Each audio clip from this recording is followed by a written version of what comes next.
It's not all sunshine and rainbows if you're a Georgia fan. There are plenty of reasons to be nervous, and I got John here, one of the most noteworthy nervous Georgia fans there is, to tell you all about it next on the Locked On Bulldogs podcast.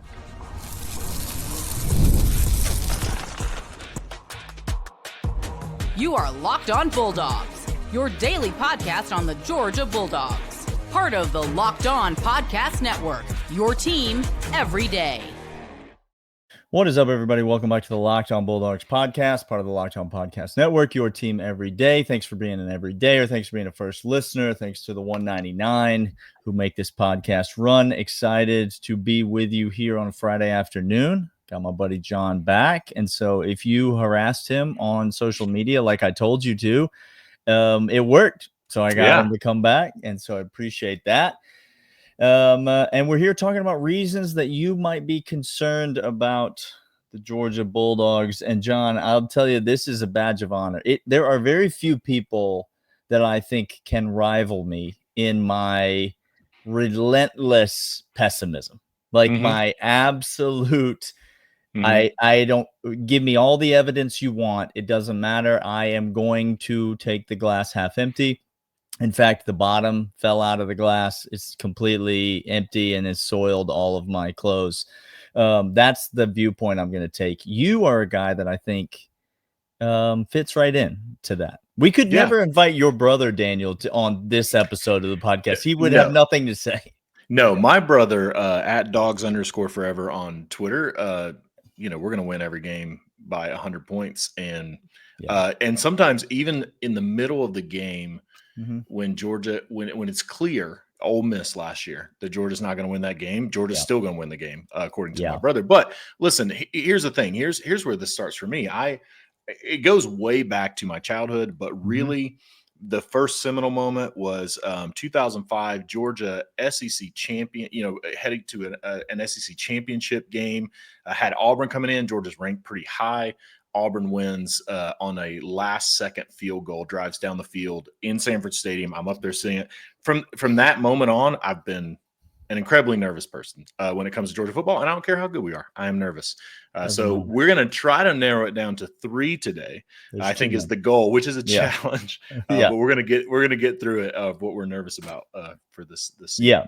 So let's jump off the very start. Where does your mind go initially when it comes to, if you missed it, by the way, earlier in the week, we talked about reasons to be excited about Georgia football. So if this is not your cup of tea, if John brought up Auburn 2005 and you already decided you're going to turn off the show because you can't handle that kind of energy, I get it. Go back and watch that episode or listen to it. But John, where do you want to start in terms of reasons that Georgia fans might need to pause the hype train? Well, I think we'll start with where most of the national media are starting, and I hesitate to do that because the national media can be very wrong at times. But the quarterback at Georgia, we'll call it a situation, right, Daniel?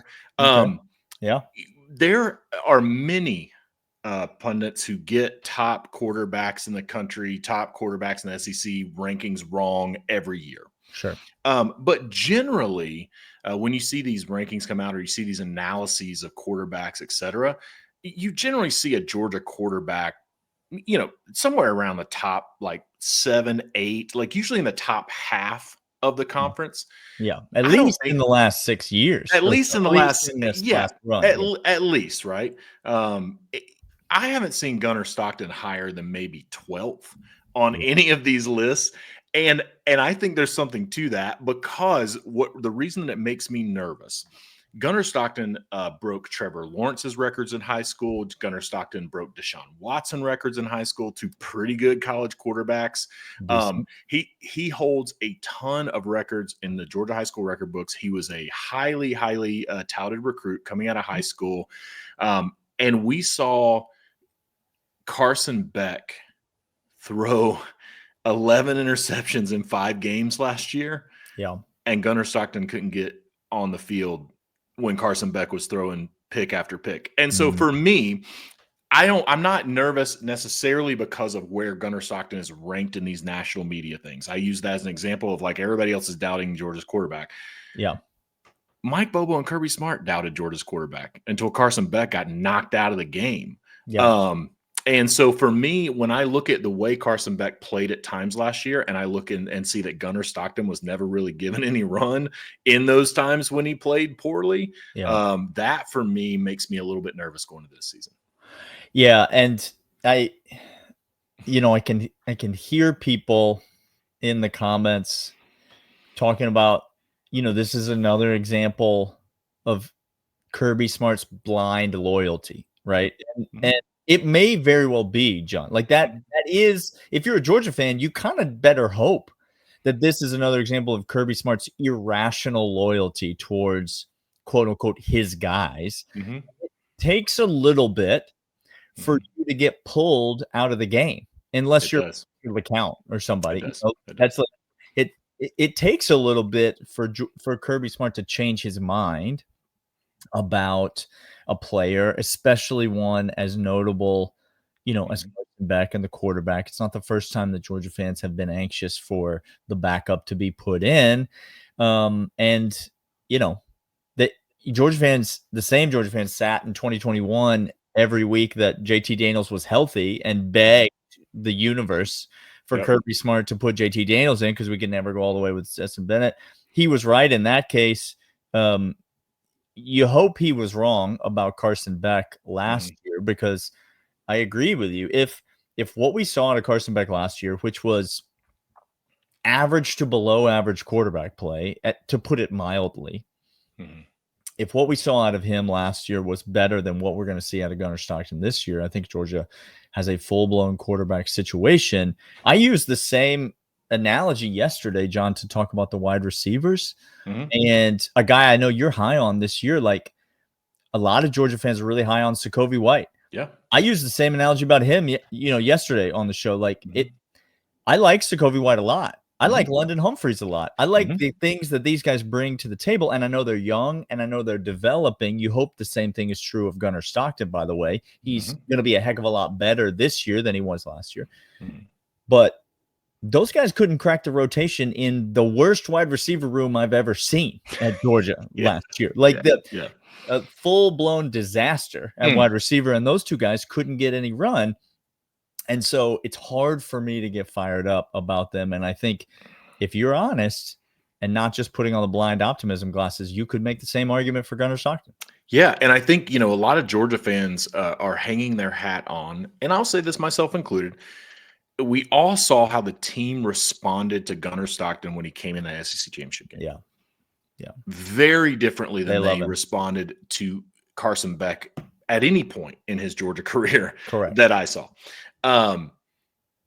That being said, if the locker room loves the guy, if they rally around the guy, if they, laud him well after the playoffs were over, you had these, kind of exit interviews with some of these players, Arian Smith, et cetera, heaping praise on Gunnar Stockton. And he still couldn't get on the field. That tells me that there's some disconnect somewhere. Now, to your point, Daniel, it could be just loyalty.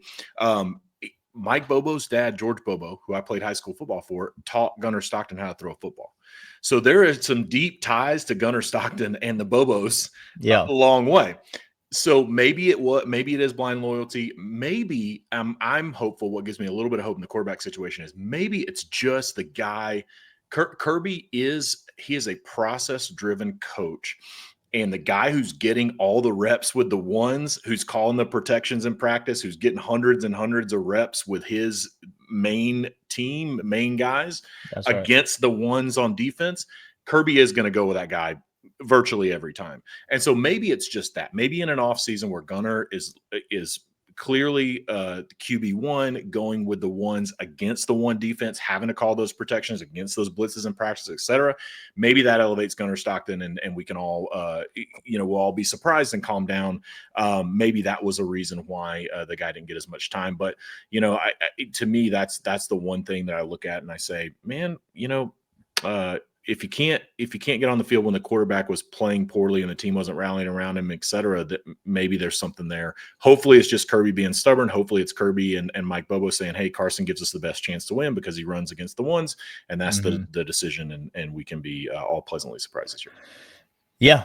Well, I think it's safe to say we don't know what we're going to get out of the quarterback position this year. But to your point, when I haven't seen a single, and I know that he's not your average Vanderbilt quarterback, but when I've not seen a single SEC quarterback rankings list that has Vanderbilt's quarterback ranked below Georgia's quarterback, that should tell you a lot about and I get Diego Pavia is for Vanderbilt a generational talent. Yeah. But that tells you a lot about the state of affairs in the Georgia quarterback room. So we shall see. We'll be back. John's got more reasons to be nervous about the Georgia football team right after this. But first, let's talk about FanDuel. The NBA playoffs, the NBA finals are upon us, and FanDuel is the place to go to get in on the action.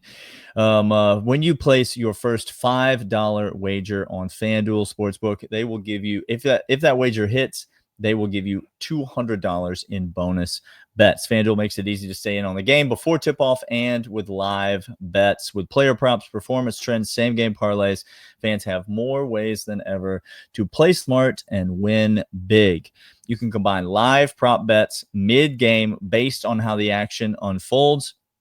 And again, a $200 in bonus bets if your first $5 bet hits. If you're new to FanDuel, that makes it the perfect time to sign up. Head over to FanDuel.com, place your first $5 bets, and if it wins, you get $200 in bonus bets. Make every moment more with FanDuel, the official sportsbook partner of the NBA. All right, John. We talked about the quarterback. He obviously sucks. Georgia's not going to be able to move the ball on offense. Georgia's not going to be able to score any points.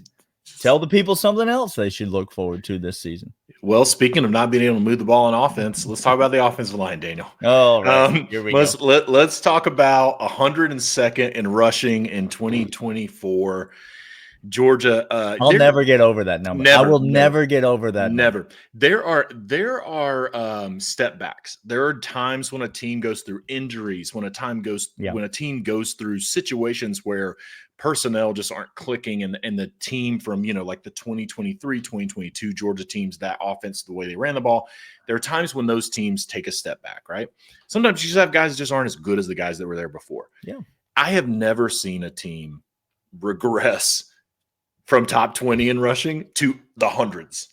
Yeah. I say a team. I mean a team the caliber of Georgia, a SEC champion contender, a national championship contender year in and year out, in the 102 ranked in rushing. And Daniel, I think you look at that and you say, okay, well, Jared Wilson missed some games. Tate Ratledge missed some games. You had guys who were injured.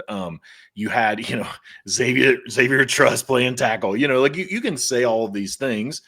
But again, I go back to Georgia has recruited very, very, very well at the offensive line. If these guys, when they were in there, were not being productive, when they got injured, the guys behind them couldn't be as productive. Mm-hmm. What are we walking into in 2025? Now, again, the thing that makes me hopeful is that Georgia has recruited very well at this position. Georgia has some dudes in this offensive line room. I think Stacy Searles is a good offensive line coach for all intents and purposes. Kirby Smart would not keep him on the roster, but if he wasn't, right, I mean, Stacy Searles was the offensive line coach in 2022 and 2023 when Georgia moved the ball pretty dang well, averaged 40 points a game. So I think we're going to have to see what can happen off season. We'll know very early, I think, in the season, because you get Tennessee in September the 13th in the third game. But at the end of the day, can Georgia, when they need to run the ball, can they run at will? Daniel, when we need a Kirby death march Are we going to have the Good offensive God. line that can give us a Kirby death march? And it Mhm. starts there. People can talk about the running back room. Yeah, that's a part of it, et cetera. But a lot of the issues last year were straight up the offensive line just getting beat at the line of scrimmage. And can we get back to that? Hey, we're going to run the ball.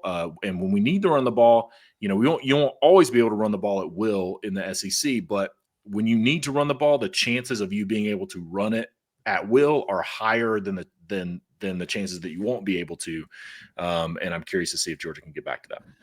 Yeah, and it's not just the rushing yards per game, John, that was concerning. You look at the yards per rush, the yards per attempt, and Georgia's 85th in the country in yards per attempt in the game and over the season. And it's like you mentioned it, the ability to run the ball when you need to run the ball, but also the ability to just close out games There you go. and end games. Like Georgia was in a lot of close games last year, right? Like they did not have a ton of what you would call traditional blowouts, right? Yeah. Like the Mississippi State game was way closer than it should have been.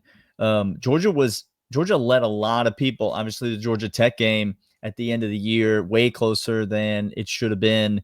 The Kentucky game, way closer, way closer than it should have been.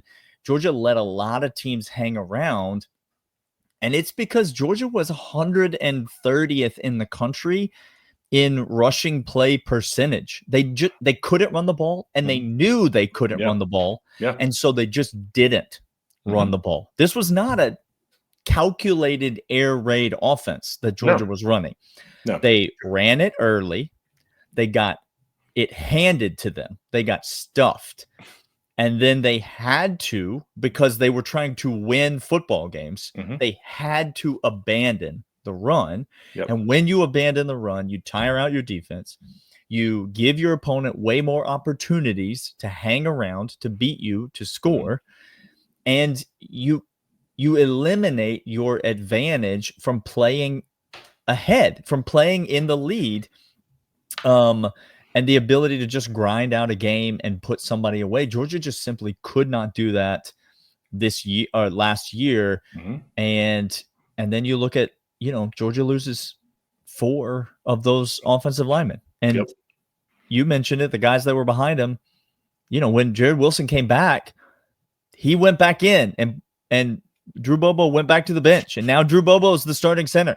And when Tate Ratledge came back, he was inserted right back into the lineup. Monroe Freeling couldn't beat out Xavier Truss. That's why Xavier Truss was playing tackle, because the 2 tackles we have now that are returning were both at times abysmal for this Georgia team. And now those are your 2 favorites to be the 2 starting tackles. There's a lot of interesting pieces on the offensive line, to say the least, John. Yeah, I mean, and just to put it in perspective, so you mentioned 85th in yards per attempt. Georgia in 2023 was 11th in yards per attempt. In 2022 was 5th. In 2021 was 14th. Kirby Smart's first year, when Georgia was out there losing to Vanderbilt. Yeah, bad team.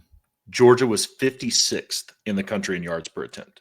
Yeah. So that's how bad that run game really was. Now, again, you won the freaking SEC with one of the worst run games I've ever seen a Georgia team put on a field. Right. But to your point, Daniel, I think this year it is imperative, because I do think that this year you're going to have situations where, because of, last year, I think the talent on this team this year on the offensive side of the ball, I do think is better at the skill position, like we talked about in the episode of things to be excited about. But you're going to have to be able to establish a run, because the talent is not very experienced. And so last year you could get away with running all those screens and doing those things at times, because you just had guys who maybe they're not the best, but they played a lot of football at Georgia. Carson Beck, Arian Smith, Dylan Bell, a lot of those guys. Now this year, you're going to have, a lot of those skilled players that are going to be new, at least at Georgia, new in this offense in some ways. And so you're going to have to establish a run, give your quarterback time, get the skilled players time, especially early in the year to start gelling, because you don't have time this year. Last year you played Clemson. Thought the first half was abysmal. Then Georgia figured it out in the second half. But this year, it's like you got Tennessee September the 13th. Then you got Alabama September the 27th. Then you got, it's like that thing starts very early, game 3 in SEC play. So Georgia's going to have to figure it out and figure it out quick. Yep. Game 3, Gunnar Stockton's first ever road game in Knoxville. So just in case you needed. Yeah, the Neyland, the Robert Neyland library will be a good place. It'll be a good place to get his feet wet, because he'll have to go play some real tougher opponents later in the season on the road. All right, one more reason to be a little concerned about the Georgia football team right after this.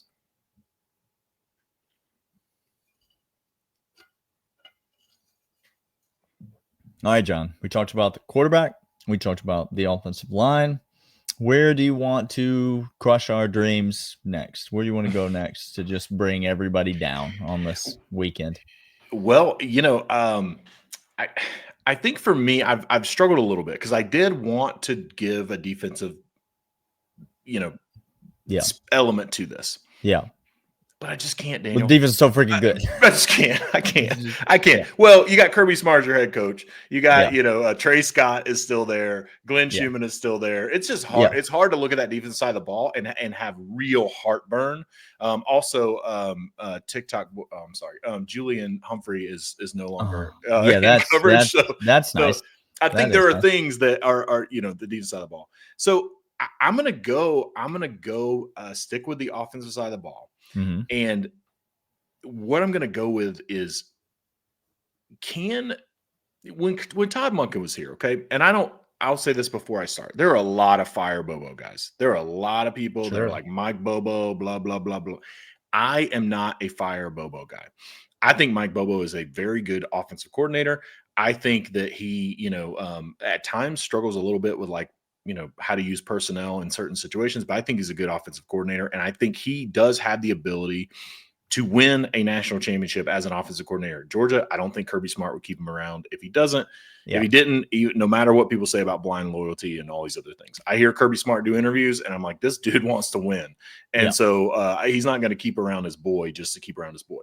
That being said, the difference that I've seen between Todd Monken and Mike Bobo is less of a scheme and philosophical difference and more of a killer instinct difference. When Georgia played Oregon in that game 1 in 2022, and Dan Lanning, Oregon flew all the way across the country just to get the brakes beat off of them. There were moments in that game where I was like, Todd Monken's going to score 100 points if Kirby Smart lets him score 100 points. That is just going to happen because the play calls that were being called, there were plays being called versus Oregon that are plays that behind the scenes you generally save, right? You keep things in the pocket. You're not trying to show some of these formations, some of these motions, some of these, routes, etc.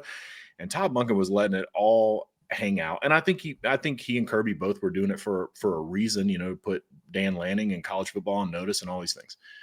I haven't seen that from Mike Bobo in a long time. I haven't seen it in 2023. Didn't see it in 2024. And it's less about, I think we talked we talked about the run game and controlling the game and all those things. But for me, I think this year you have an opportunity, you have some personnel, and I am nervous about, is Mike Bobo going to show up with a killer instinct? Hey, I'm going to have some stuff ready and I'm not going to be afraid to run it week 3 at Tennessee. I'm not going to be afraid to run it, versus Alabama. It's not going to feel like I'm coming out and holding things in the bag for later in the year because this schedule just doesn't allow you to do that. And so I think for me, it's more the mentality, the psyche. I do think you have coaches like Kirby Smart and Mike Bobo that do get stubborn. They do get set in their ways. They do get, in this mentality of like, yeah, we're going to, line up with our Jimmys and Joes and just beat you, in some old school kind of ways. And I'm curious if Mike Bobo's mentality has evolved this offseason to be able to pull out some of those things a little bit earlier. And actually, like, when you can go for the jugular, you go for the jugular, like we saw in 2022, like we saw at times in 2023. I think about Ole Miss, like when Ole Miss came in here in 2023. I mean, Mike Bobo let it all hang out. And I think like for me, it's can he bring that mentality to the table? So that's going to be, and I would say that for the entire coaching staff. I think this is a year where I think Georgia is, coming in a little wounded, coming in a little licking their wounds a little bit. And I think this is the kind of coaching staff that I'm curious, can they get back to that alpha mentality and we are Georgia and we're going to come out here and we're going to try to bury you? I think it's going to be more, I think to your point, I think that's absolutely correct. And to me, the thing I'll be watching with Bobo this year and the offense this year is, you mentioned setting his ways and whatnot. Like, is he willing to utilize the personnel that he has? Because there are some guys on this team that present a variety of weaponry that Georgia has not necessarily had available to them in quite some time. Gunnar Stockton is a way better runner than Stetson Bennett. Yes. Like, a way better at moving the ball on his legs than Georgia has had in a starting quarterback in a long time, like since DJ Shockley, probably. Like that's how long it's been since Georgia's had a guy that could legitimately hurt people with his legs. I don't think Georgia's going to come out and run the option, but that they've got a weapon. Will Mike Bobo break down and use it? Yeah, they've got. We talked about it earlier in the week, John. They've got multiple former 5-star wide receivers on this team. They've got as much talent on the outside, touchdown makers in the red zone. I think about a guy like Oscar Delp. I think Oscar Delp is the most profanely underutilized player on Georgia's roster. Like, I think it is borderline criminal how few touchdowns Oscar Delp scores. Like, if everything about him, from his hands to his route running to his complete mismatch in size and strength to every person that would ever line up against him, it's insane to me that he does not get the ball thrown at him more times in the red zone than he does. Is Mike Bobo? That's what I'll be watching for, because if you are willing to get the ball in the hands of your playmakers with opportunities for them to do the things that they do best, I think Georgia's got plenty of talent on this team to excel and to have that killer instinct, like you're talking about, and to run it up on some people. But the gloves got to come off early. Like, to your point, there can't be this like set up haymaker. Like, that's the Mike Bobo offense. That is his offense. Correct. And the difference, so Todd Monk in 2023, I pulled it up when you were talking because personnel is exactly right. 2023, what Georgia, has missed the last couple of years is Kenny McIntosh caught 500 yards worth of passing out of the backfield in 2023. But if you look at the early in that game versus Oregon, I just pulled it up. Todd Monken hands the ball off to Kenny McIntosh, then throws it to Brock Bowers, then throws it to Kenny McIntosh, then throws it to Lad McConkey, then throws it to Kenny McIntosh, then to Marcus Rosemy-Jackson. All of those were, 10 to 15-yard passes, but you had tight end, you had guy out of the backfield, you had an X wide receiver, you had a slot wide receiver. Like you have, like, you're using everybody. Then, went down for a touchdown. Then in the second series, the first play, he hands it off to Kenny McIntosh for 3 yards. And then he runs Darnell Washington on a wheel route for 25 yards. Like it's like, again, it's just, and then throws it to Kyrus Jackson. It's like the number of people that touch the ball But yeah, and not just the number of people, but the number of positions: running back, tight end, wide receiver, slot, X. Like everybody was getting in on it, and Georgia does have that talent. Like Oscar Delp, there's no reason why Oscar Delp shouldn't be able to be a weapon in the red zone, or even a weapon in some of those like Darnell Washington was used at times, where it's like the dude just drag him across the field at a 15-yard drag route. Like he's a big dude, like he's going to catch the ball. I do think that Georgia has some backs that can catch it out of the backfield, and I do think Georgia clearly has upgraded, in my opinion, at wide receiver. The question, to your point, though, and that's a better way to put it than even mentality, is just like, can you utilize all of these people, and can you build scheme around defenses so that, okay, that's fine, you're going to put a linebacker on Kenny McIntosh, all right, well, we're going to throw it to Kenny, right? Like you're going to put you're going to put a linebacker on Brock Bowers, good luck. Like we're throwing Brock Bowers. Now, I'm not saying that Georgia has a Kenny McIntosh or Brock Bowers on this team, but you have enough talent that you can create those mismatches, and it's like, just line them up. They can't cover. They don't have enough. No defense that Georgia is going to play this season, the regular season, outside of, I would say, Texas and maybe Alabama. I don't think there's going to be a defense that Georgia's going to play that can match man for man with these skill players. And so it is going to come down to, how do you create space, and how do you get some mismatches? So Bobo, challenge you, dude. Like we need the killer instinct, and we need to get the ball to some of these guys, mix it up, and make the defense really, really, really guess, not this like screen and go for a haymaker. I think, again, go back and look at that first drive versus Oregon, where every pass was between 9 and 17 yards and went 85 yards down the field for a touchdown, just like that. Man, I miss those days. All right. He is John. I am Daniel. Thanks so much for being with us today on the Locked On Bulldogs podcast. Obviously, go check out John Tweet Sports on X, and all of the stuff, the Bulldog Bourbon Social Club. Go sign up to be a part of the Bulldog Bourbon Social Club. Fantastic time. Dog Dispatch and all the things that John does. Appreciate you, dude. Thanks for being on, and we'll talk to you guys later. See y'all.